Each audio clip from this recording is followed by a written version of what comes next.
Excellent. We're now recording. So I'd like to extend a very warm welcome to Susan Walsh, also known as the Classification Guru. Thank you very much for joining me. Thanks for having me. So listen, you've been extremely busy of late. I know you're always very busy. Yeah. So first of all, what's been keeping you so busy just recently? Oh, well, I mean, the biggest thing that's been dominating my life for the past month or so has been my book. So I had a deadline of the 2nd of April, and January, I maybe had about 5,000 of the 50,000 words I needed. February, I decided to move house, so didn't get much done much at the beginning of February.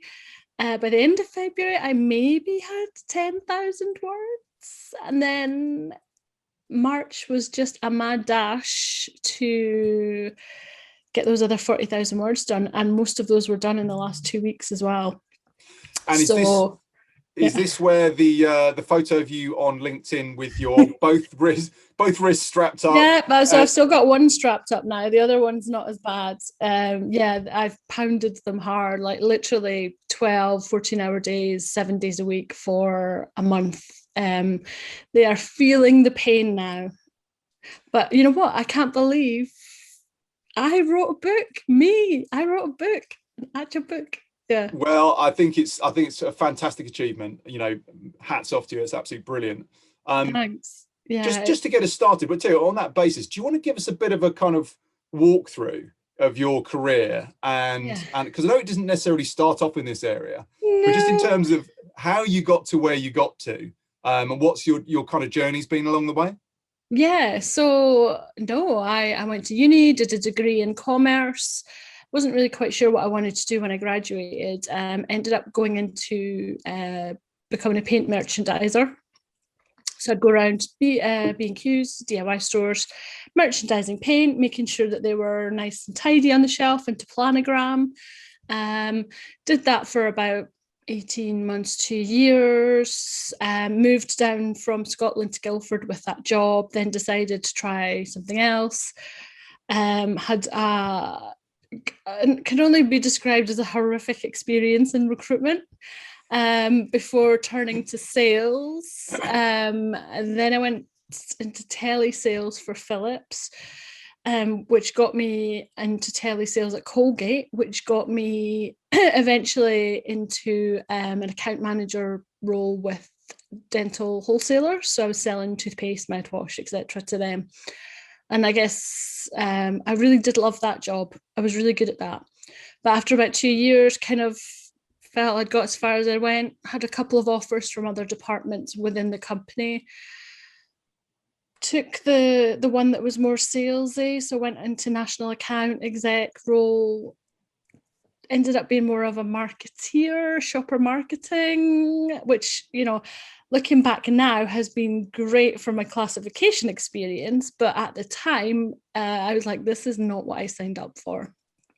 So then I went to try account management at national account level, but with SC Johnson. So did that for a little while, and wrist problems are not a new thing to me. I ended up having to have a wrist operation, and so I couldn't end up doing the job. It was desk based. I couldn't drive to the office, so I left, and that's when I decided to open a shop.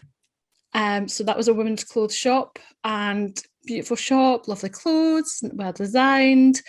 But because it was Guildford and it wasn't Chanel, people weren't interested. So after about 7 months, I had to shut that up. Had completely run out of money, racked up a ton of debt. Had to go bankrupt, but couldn't afford to go bankrupt because it cost £650. So I had to get a job so that I could save up to go bankrupt. So I found an ad online, and that's where my whole data procurement journey began. I started classifying spend data for a spend analytics company. And just at that point, all those different random jobs that I'd ever had just came into one perfect formed ball of experience that I could use. And I just found that I really enjoyed doing it. I was good at it. I was efficient. and yeah, I had a great 5 years there. Grew as the company grew. I ended up managing a team there, running the projects, making sure everything was classified on time, ensuring the standards, the quality. And then it kind of got to the point where I was like, I can't really go any further. I'm not learning anymore. I really love what I'm doing, but I don't know where else I can get a job doing it. I didn't train in data. I'm not an analyst. I don't code. I've never worked in procurement. I wouldn't know how to buy anything if my life depended on it. And I didn't know I didn't even know what the job I was doing would be called in another company. So at that point, I made the decision to start the Classification Guru. So that was nearly 4 years ago. That's where it started. And rather than doing the nice, sexy, glamorous bit, the analytics and the cost savings and analysis, I've always focused on the raw data and cleaning and prepping and classifying that. And from the minute I started exhibiting and going to events, people said it was a great idea. Oh, I wish I'd known you 6 months ago.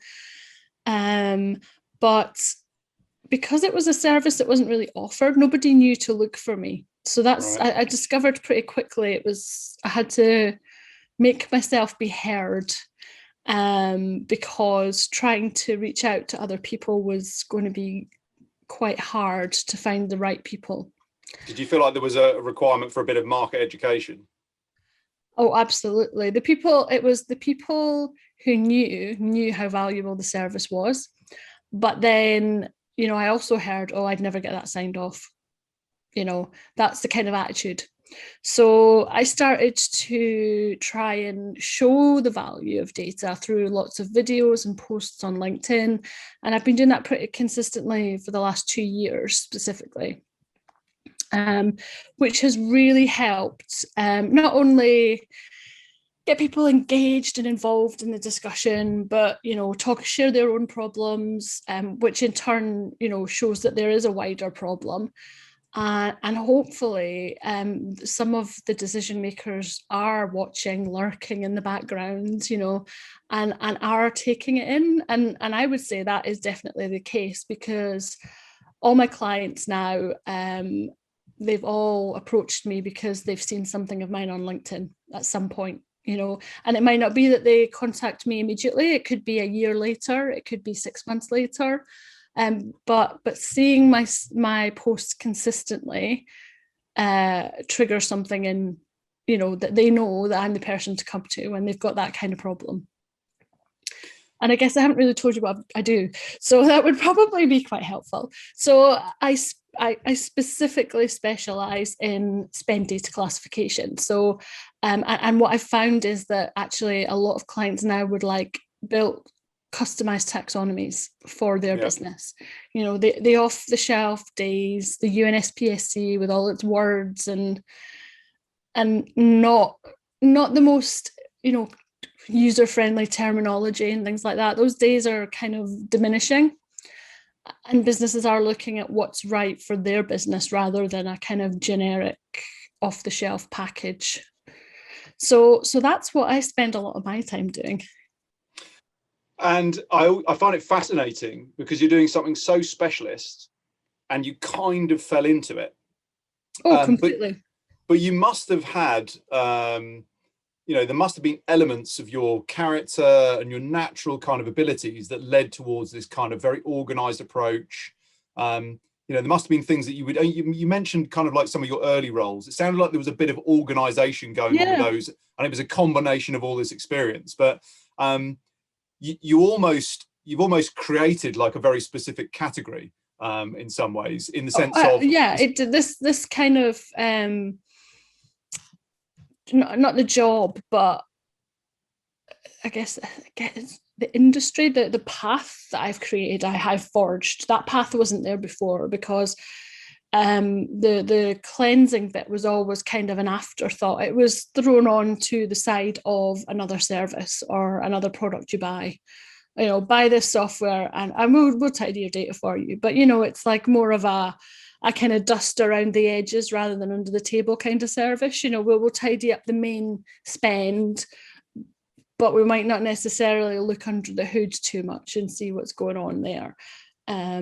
Which, when you consider, sorry, I was just going to say, which when you consider it is crazy, because if the underlying data isn't clean, isn't organized, then the results you're going to get are going to be very, very poor. It's fundamental. No, and I think that there's a bit of miscommunication on how much the third party provider offers and does, and what the expectation of the client is. I think they expect the whole shebang, whereas the suppliers like, right, we'll do the minimum that we can get away with. Sometimes, not always, but sometimes.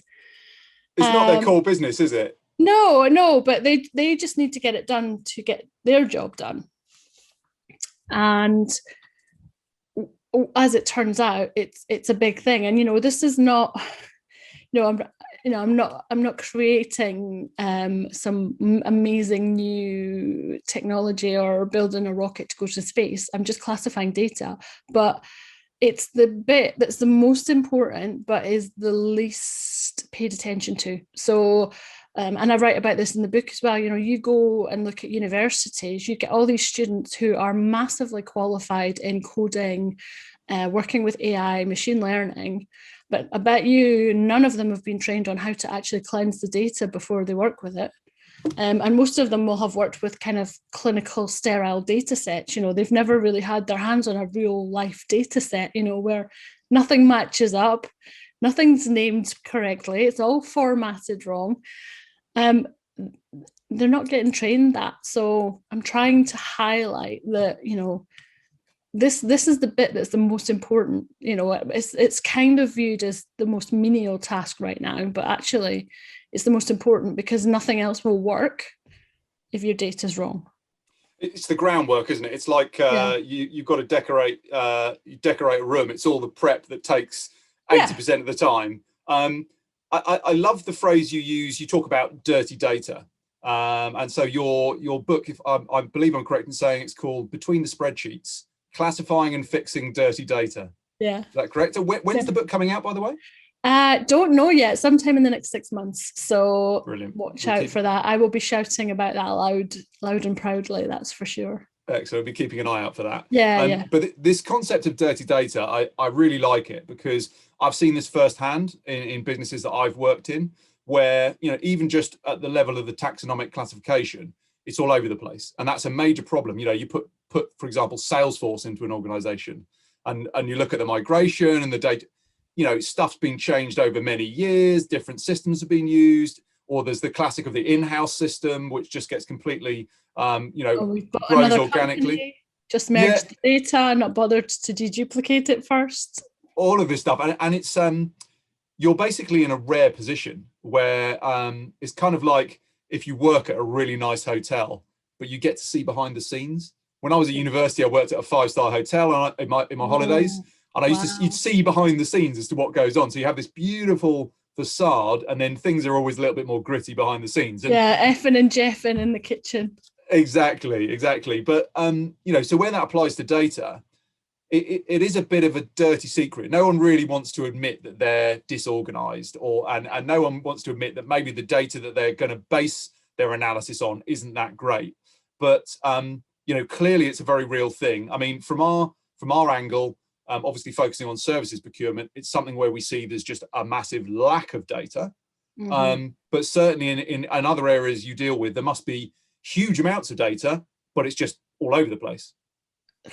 Also the first thing is, so it's also it's not valued as well. So I'm always constantly saying that, your data is an investment, not a cost. So there's no incentive for a lot of people at the moment to look after their data or maintain it, because, well, if nobody at the top bothers, then why should we? And why do you think that is? Again, that kind of, it's the perception that it's a menial task, that it's something that a student could do, we could get in to do, and it's not like that at all. You have to know the data.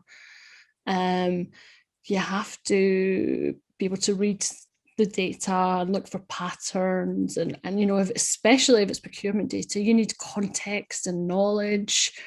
And you know, I know from training people that can take 3 to 6 months.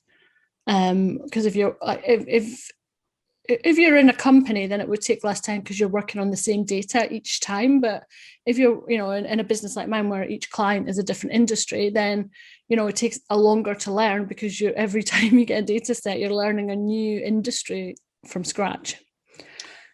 And yeah, it's just they don't understand the value that it can bring beyond just it being tidy. You know, it's the decisions that are made, it's the time spent by most of the organization fixing what's not right. You know, you present to the board and your charts are wrong. Well, you're losing credibility within the organization. Nobody's going to trust your work or your numbers. It's so much wider than just, well, the data needs fixed.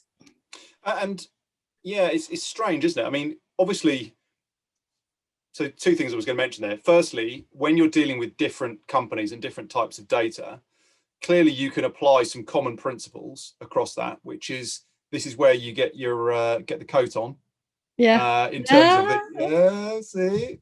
Well, I like the fact you went from a clothing shop to a data business, and where your product is the coat that keeps the data nice and cozy. And that all started because of Daniel Barnes.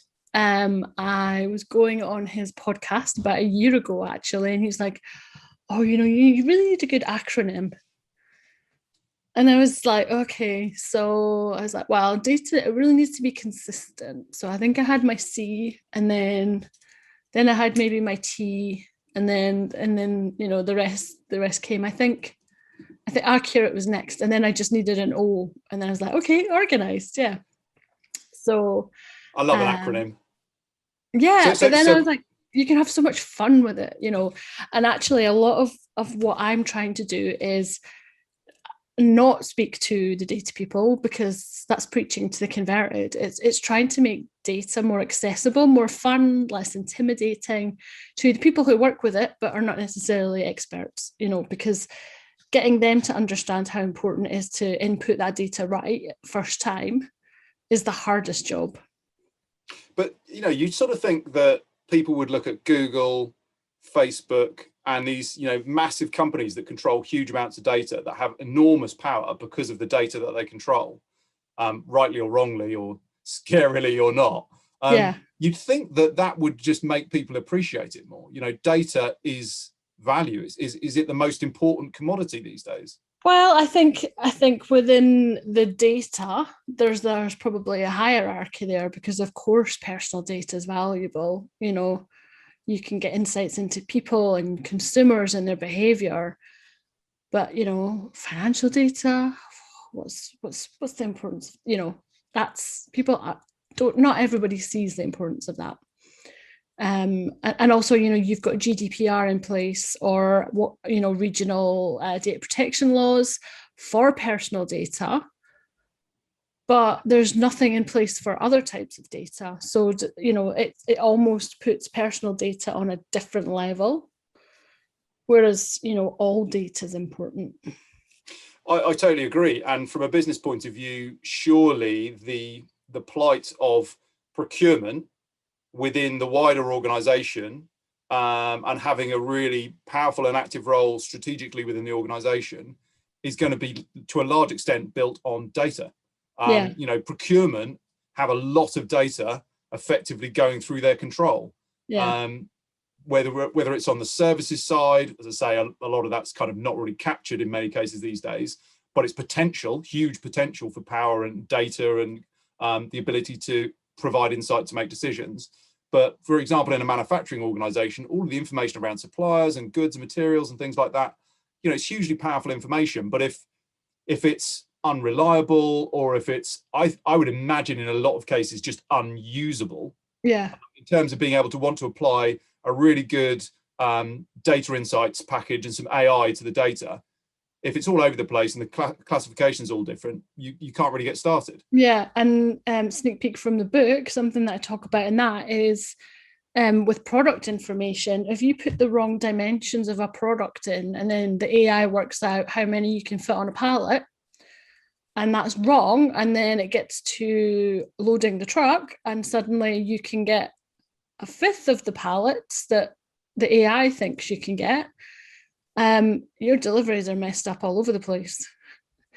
And actually, I don't think it quite made it into the book, but I put out a request for some anonymous data horror stories, and someone had, and I'd already written this chapter about, you know, having the wrong dimensions, and someone had written a story saying that they had, like, it was 1 by 1 by 1, so they thought they could get like 3,000 TVs on a pallet, something like that, you know. And you know, we laugh, but this happens all the time.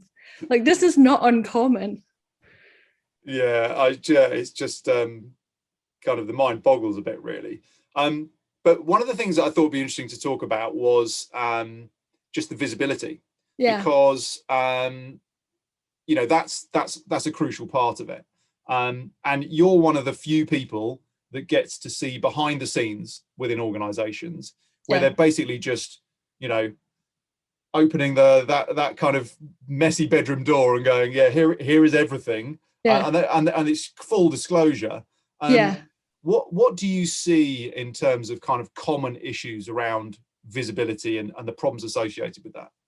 Yeah, I think, well, the first thing is I don't judge. So, you know, I might take the mick out of them a little bit for some of their data and some of their typos and misspellings. But I think the first thing is to make them feel comfortable that this is actually normal and this is actually what I do for, like, all my clients. And, you know, there's loads of people out there with those issues.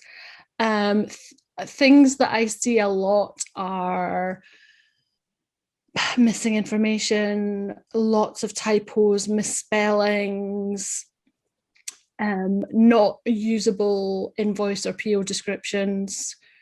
I've seen a lot of supplier names misspelled, which multiple supplier entries, you get all that sort of thing. It's, I mean, I think at one point I did even find like IMB instead of IBM, you know, like that level of carelessness and not paying attention to detail.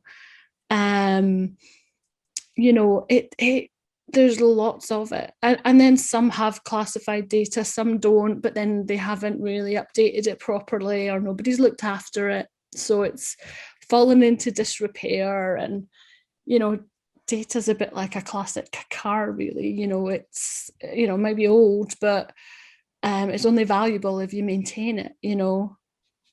If you let it rust away, it's absolutely useless. Yeah, that's a great analogy. So obviously you can't classify data if you're not tracking it. You need to get visibility. You need to have things in the right format, matching up, and actually, you know, available. If you look at that as how that within procurement, in terms of how that applies to procured services, how have you what have you seen happening specifically around that area? Because from our point of view, around procured services, we often find that there just is a very, very limited amount of data, in the sense that you might have a statement of work contract that's created that may or may not have milestones of what's going to be delivered, which may or may not have changed in the delivery of the project. But in most cases with services, it's far harder to track, and companies are much less likely to track it because existing technologies may be more geared towards goods and materials. And a lot of the services can just be people's names as company names. So it's not necessarily ABC Consultancy, could be Bob Smith. So you those types of names can often be misclassified as employee expenses and things like that. So it might not even be necessarily categorized in the right area. I've also worked with clients where there is no description, and I've had to just work with the supplier name in multiple languages, which was an absolute nightmare. You know, at that point that you can only do your best guess in some situations. You know, okay, the company I'm classifying for does this. This company could do this or it could do that. What's the most likely service the client's going to be buying? And then, you have to take that judgment call. So yeah, it can be pretty messy. And then, you've got your consultancy services, your big fours, just seeing things like PwC, P.W.C, PricewaterhouseCoopers, Price Space Waterhouse Space Coopers, and all the variations that go with that. They're not even getting a true picture of what they're spending with one supplier, let alone the whole business. So that's common. And possibly one other common thing I wanted to just add in as well was that procurement have to kind of look at their data separate to the rest of the business. Because if they try to merge it with the finance system, finance aren't happy because the categorizations aren't right for them. Master data don't like it because you could have multiple classifications against one supplier and they only want one classification. So the work that procurement do, in my experience, tends to be done as a kind of offshoot of what's going on in the wider company in terms of data, because they can't get what they need from the wider business. So how does that then all loop up? If procurement are having to segregate their data to get what they need out of their information, is it then procurement's responsibility to then feed that data back into master data and finance, or is it the reverse of that process? It stays isolated or siloed within procurement for what they need it for. I did some work for a client and classified their data for the first time. We looked at one supplier that was a car leasing company, but it had 4 GL codes against it. And, you can't solve those problems. I mean, it highlighted that maybe some work needed to be done on GL classification and finance, but you can't really, well, I mean, you could have extra columns. It really depends on how the system runs. But the way I tend to see it is that they just share the output with the rest of the business. And that's normally in some kind of chart or visualization, but the actual heavy lifting and all the analytics behind it is done within the procurement department. That's really interesting, because again, that shifts a lot of responsibility onto procurement, or places a lot of the responsibility onto procurement. But it's also very empowering for procurement teams, because they've got such a wealth of information. I mean, it's interesting what you said about when you're looking at suppliers and maybe it's a service, but it's under the supplier's actual name. That's really interesting. Obviously, when you get into tailspend, the risk side of it is massively increased, and that's a critical area. So you've got lots of small suppliers, but then you're into stuff around, like employment misclassification as well, which with IR35 having gone live yesterday in the private sector, is that something that you see come up? Yeah. So a couple of clients that I have use a lot of freelancers, but that's changing. And even just out with that, speaking to friends who work in, say, banking, they've had to get rid of all their contractors, and now they're expected to do the work of the contractors, and they're like, we can't do this. So I can see a lot of issues coming up in the next 12 months where they've lost that skill and knowledge. And it's, it could be within procurement, it could be within IT, it could be within finance. But I can see a lot of things going wrong potentially. Yeah, and I think that's an area where there's a lot of dirty data, procurement services tailspend, and there's a significant risk specifically in relation to IR35. And I think a lot of people are taking the IR35 risk head on, as they should be, and looking at their contractor populations. But what they're not necessarily doing in the first instance is also looking at their services procurement tailspend to understand what hidden headcount there is within that, whether it's freelancers, I mean, but I've seen yoga teachers in there. I've seen, maths tutors. there's such a range, and not necessarily the kind of services that you would think as in a consultant, lots of different types of services that are hidden in there. And again, it's like I was saying at the very start, when you buy the software or the service and that company says, oh, we'll clean it for you, they're looking at your top 80-90% of spend. You dig into that tail spend and you will find a whole load of things that aren't quite right. And do you think there's an element of additional risk around, obviously there's rogue spend, but fraud is something that does come up occasionally where stuff's. Yeah, sorry. Yeah, I was just going to say, is that more in terms of the way something's classified, or is it just kind of like unearthing stuff that shouldn't really be happening in the way it is? There's a couple of sides. So there's the kind of supplier side of things where you might be buying things through that supplier that you shouldn't be. Or maybe I know, like from TV programs, I've seen how there was fraud in the NHS where they got the PO paid twice because one time it was a 0 and the next time it was an O, and it hadn't been picked up. Oh. So there's that kind of thing going on. And then you've got employee expenses. And there's a lot going through employee expenses, and not just fraudulent stuff, but I see a lot of software going through there. So, Adobe, MailChimp, SurveyMonkey, Microsoft, and that is all influenceable spend that's not being accounted for because it's going on someone's credit card. So, there's all those kinds of things that you can start to pick up, but only if you classify it properly.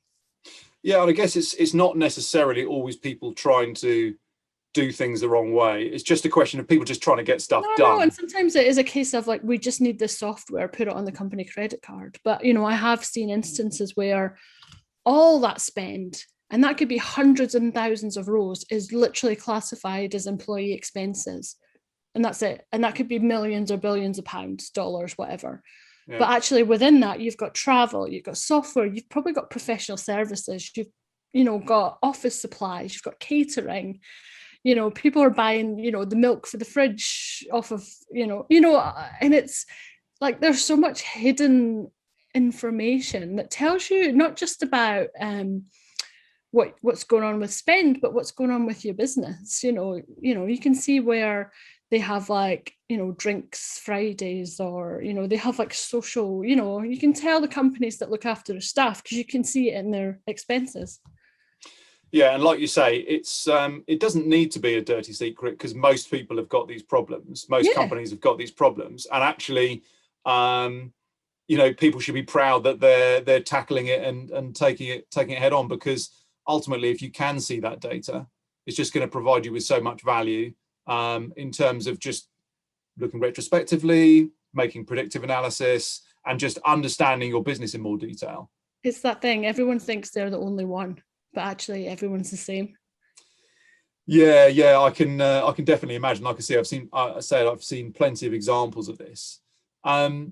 So another thing that I thought would be interesting to talk about was around the lack of standardization. So, that's something that we see a lot in services procurement in terms of how people do their contracts, how tightly they monitor things like milestones in the delivery of services.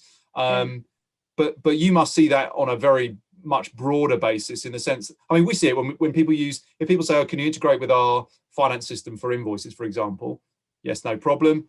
And we see people using the same finance systems that are effectively using them in very, very different ways. And obviously deployments of that sort of thing can happen differently. But what sort of stuff do you see around that whole kind of lack of standardization side of it? A lot recently, and I'm talking across the globe, not just specifically the UK.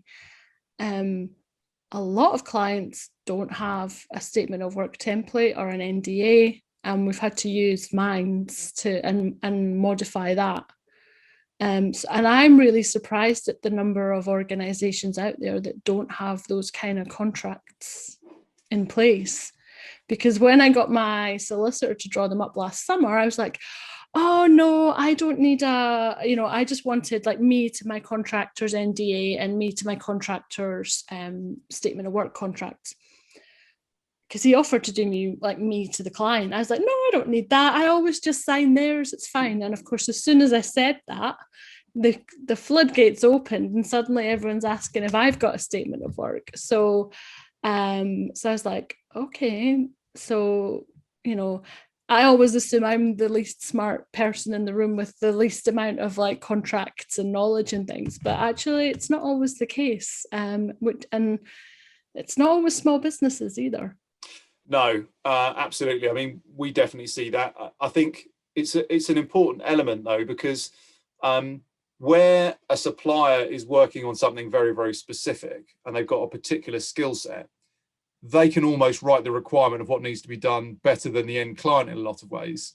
So I think certainly within the way that we operate with customers, the supplier is very much part of the requirement building and agreement process. Yeah. Then feeds into that, sucks that information into the template statement of work, which would generally be the client's template statement of work that their lawyers have approved. Because then that's the thing. That's what I assumed, was that it would have to be absolutely grilled by their legal department, so they would have that already. I think they usually do, but it's just whether people are using it or not and whether it's enforced.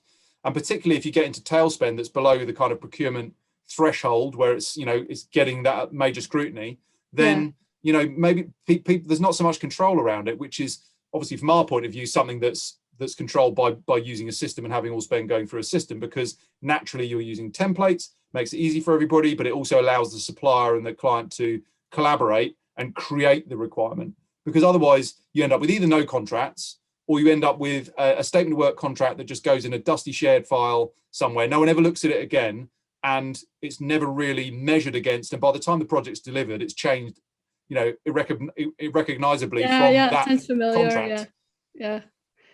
And I bad on my part as well, but most of the time I don't even have like a proper sign-off process. It's just, are you happy with that? Yeah, okay, that's good. Just give me a call if you've got any problems, and that's how it ends. There's no official set of ceremonial like parting of ways or signing off of this or that. It's just all right, see you later. And how, with that kind of that completion of your work, you obviously mentioned that you weren't necessarily primarily dealing with data people to start with, because you're preaching to the converted. Never the data people. It's always procurement that come to me. And why is that? Is that because the procurement people have got the ultimate responsibility for it, or is it because the data people aren't given enough of a voice within the organization to? I don't think the data people understand what procurement needs. Right. I think they've procurement have probably tried to get what they need internally before coming to me or someone else, but have struggled. Or they've been told, oh yeah, we can roll that out in about 18 months, as a program, blah, blah, blah. And they're like, no, we need this now. So they're procurement, so they can sign off their own spend, so they can take action. So what is it that they need that they're not getting? I don't think that the rest of the business understands what procurement does, how they use data, or the skills involved in it, and again, it's down to that, data is not really valued, and anyone can do it, but no, especially within procurement, the level of skill and knowledge that some of these buyers have, is crazy.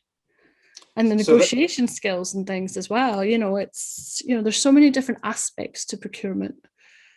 Possibly a bit undervalued.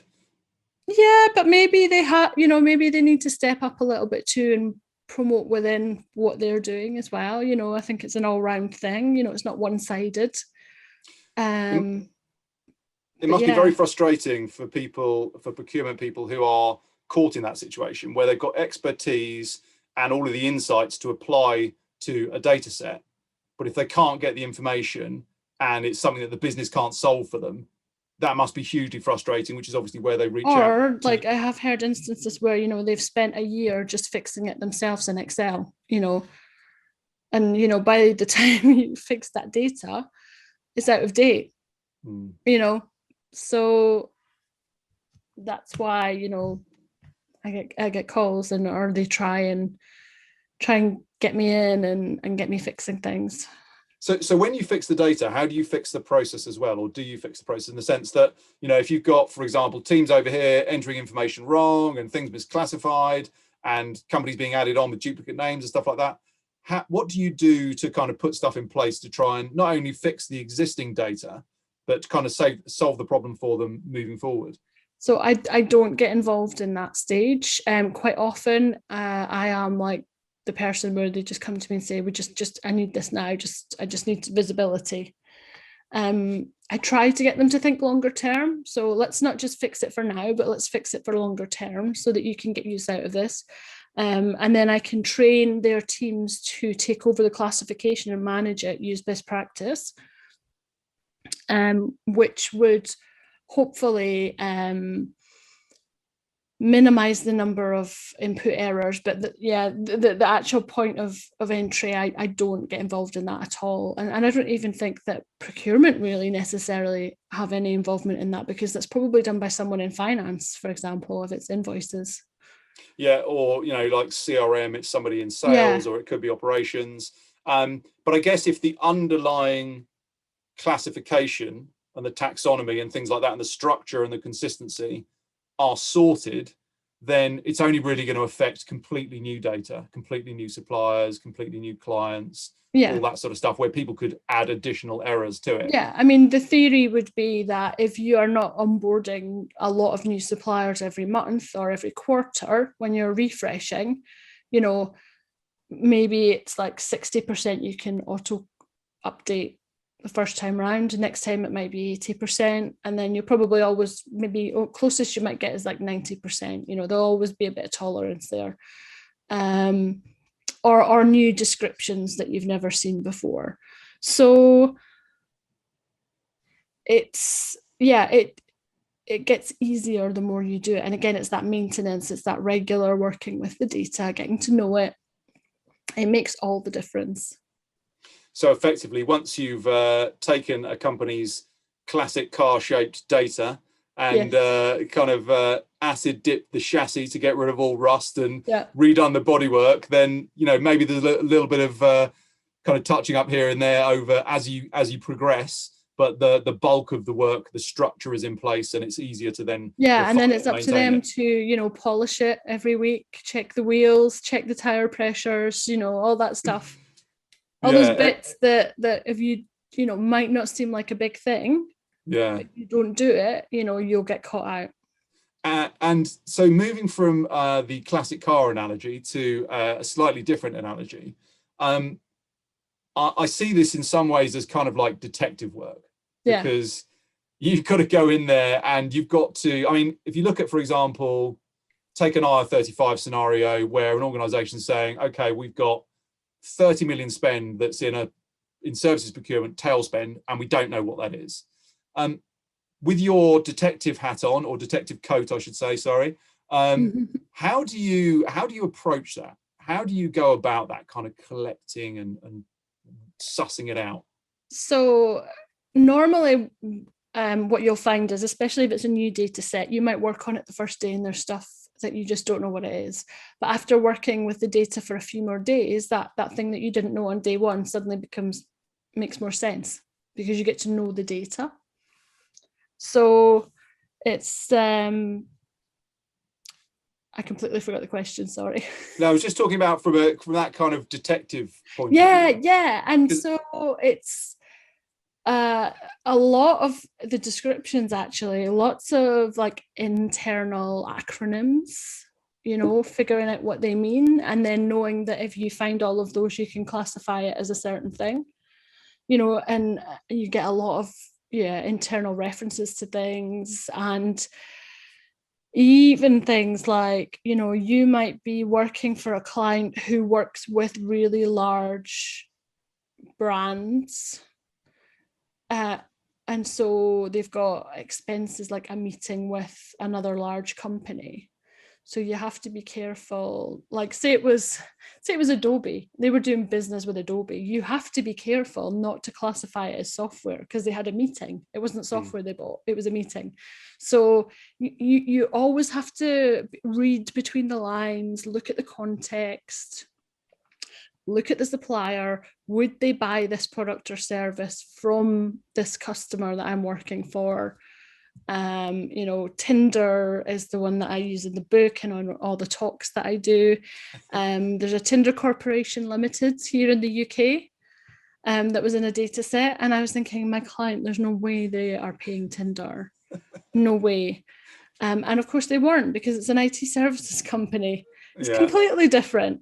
But it's having that inquisitiveness, that knowledge, that not just accepting things at face value, and digging that little bit deeper.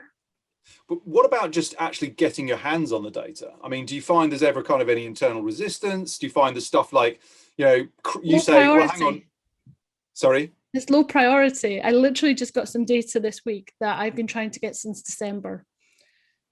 So, they're too busy on other projects to give me the data, so we'll have to wait. But do you also find kind of hidden data treasure troves where people might have data stored locally on their desktop, or it might be distributed within teams, and just the fact that you need to do almost like a data collection exercise, or is that going a step before? No, I trust them to give me the data, and it could come from multiple sources. If it's a global company, then they will have different source systems. But the type of data that I'm working with, you wouldn't expect it to be saved locally. It would be in a finance system or something like that. So where companies are in situations where, I mean, something we see a lot in services procurement is people actually literally using Excel spreadsheets to manage, sometimes very significant amounts of spend and numbers of suppliers. How would a company in that situation, how would you get involved in that sort of thing? Or is that kind of too immature really for you to be able to apply the principles you're talking about? No, I still could classify it. I mean, I wouldn't approach it in any different way. Like, all the files come to me as Excel files. So the only thing is I would just need to be aware of them. That would be the only difference, but you'd expect at least procurement to be talking to each other, you'd hope. Well, I mean, I think, this is where the use of systems is important. So if stuff is captured in a system, then obviously you might have messy data, but at least you've got the data and at least you can do something with it.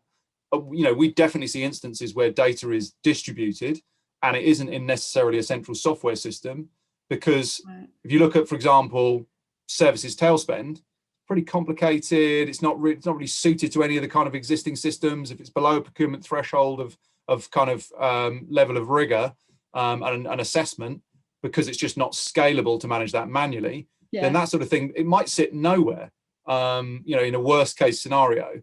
What sort of advice would you give to companies that are in the situation where not only is the data not necessarily clean, but procurement teams aren't actually capturing the potential data? Well, for a start, all data should be treated equally. It doesn't matter whether it's a £1 billion dollar client supplier or £100, because you don't know that, next year there might be spending much more, significantly more. It's just, they've come onto your system at the end of a financial year or something, so it looks like they've hardly spent anything with you. So, don't, just because of there's a financial value assigned to it, don't assume that that's the value of the data. Treat it all exactly the same. You should really have it all in one place. And it should always be backed up, always. Yeah, that's always keeping an original copy. Yeah, and is that something you've come across before, where companies have been working with a set of data and then lost data in some way, or had those kind of breakdowns? No, I mean, I work with really large organizations that have systems, so that's fortunately never happened to me. I mean, I did work once with a smaller client who overwrote a lot of the work I'd done to the point that it was unfixable. Oh no. So I made him fix it. So I'm not doing this. I think that's fair enough. That was directory data, but completely just messed it up beyond the point of any salvageable. And yeah, I guess they're the ones that tend to have less security protocols in place for things like that. Or they don't know, and rather than kind of check with someone, they'll just have a go. You know, if he just asked me first, I would have said, right, we just need to just do this and then it'll be okay, instead of attacking it and then not being able to fix it. So in terms of when you're doing that analysis, that sort of discovery phase, the detective phase of it, obviously you're trying to understand the patterns and things like that. Are there any kind of common sort of data trails that you particularly follow when you're going through that process? So it's making sure that there's not one type of spend sitting in two different classification buckets. So, you know, sometimes IT consultancy sits under IT, sometimes it sits under professional services. It depends on who you're speaking to. And some people have it in both. And so you really want to have a taxonomy where that's just not an option. You want to make each option clear and unique so that people can't put it somewhere else. And quite often I'll see people get food subsistence, food traveling confused with facilities catering as well. So and while it might not seem like a massive issue, at a level one, that's the difference between facilities or travel. And if you roll up all those small little travel spends, that can add up to thousands or tens of thousands. So it's never just one little piece of information on its own. It could roll up into a bigger problem or a bigger issue, or so it's always good to be aware of that. Yeah, absolutely. So one kind of last major area I wanted to just discuss with you was, once you've done this work, now obviously you have your, okay, we're all done, off you go. What can be done with it, and how can the business benefit, and how have you seen that kind of play out?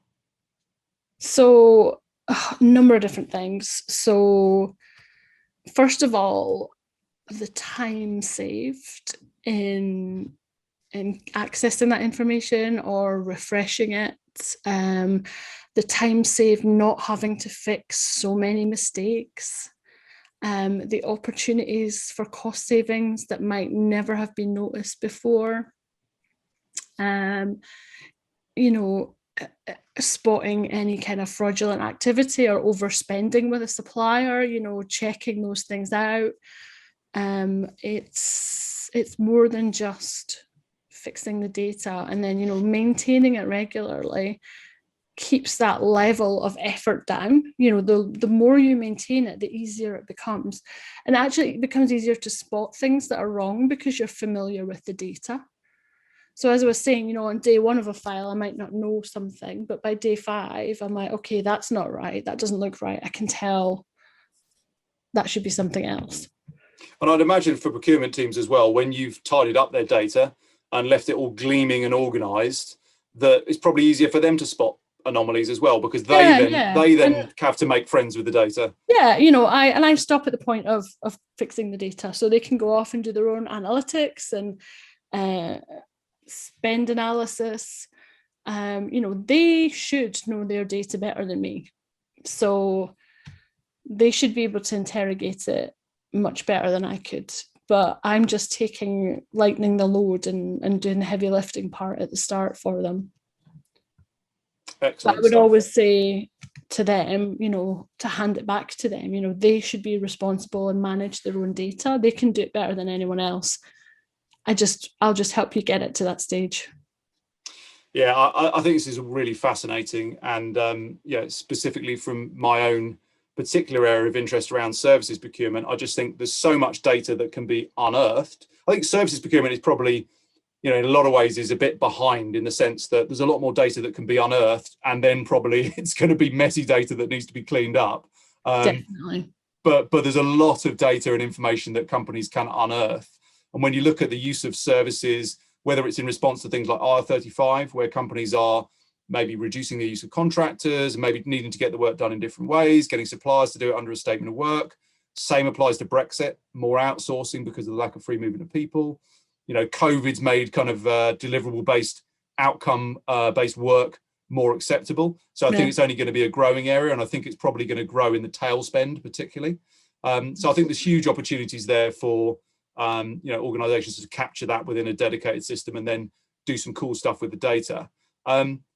But just to sort of wrap things up, you've obviously had a very busy year. I know your business has grown a lot over the last year as well. Yeah, just a wee bit.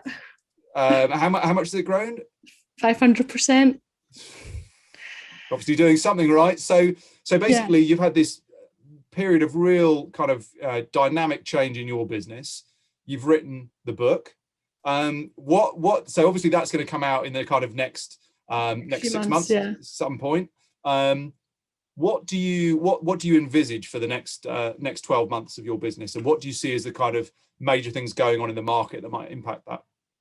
So for me, I'm not quite at stability mode yet. The work still fluctuates. It is project based, and maybe that will never change. But if I can get more project work in, then those dips will be fewer.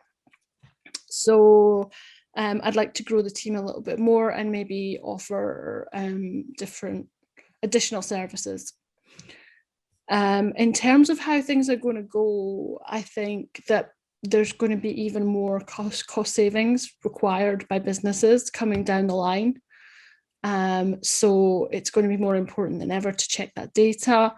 And not even that, but just in terms of sales and marketing teams targeting the right customers, you have to have that kind of data right as well. It has to be accurate, in date, with the right email address or postal address. You need to know your manufacturing plans, and you need data to be able to look at to build forecasts. You need to look at what's happened previously, and it's a bit of an unknown for everybody, but by having data, it will help guide you.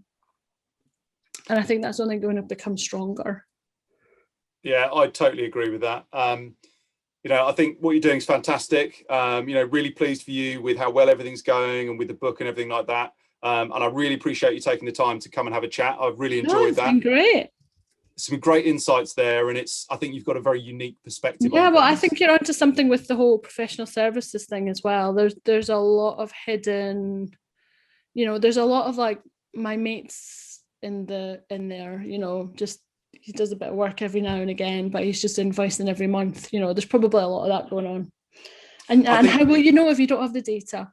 I think you're absolutely right. If you can capture that data, then you can make sure the data's valuable, and you can do all the valuable things with it. And where businesses are spending large amounts of money, and services procurement is somewhere between $1 trillion and 20 trillion annual spend globally.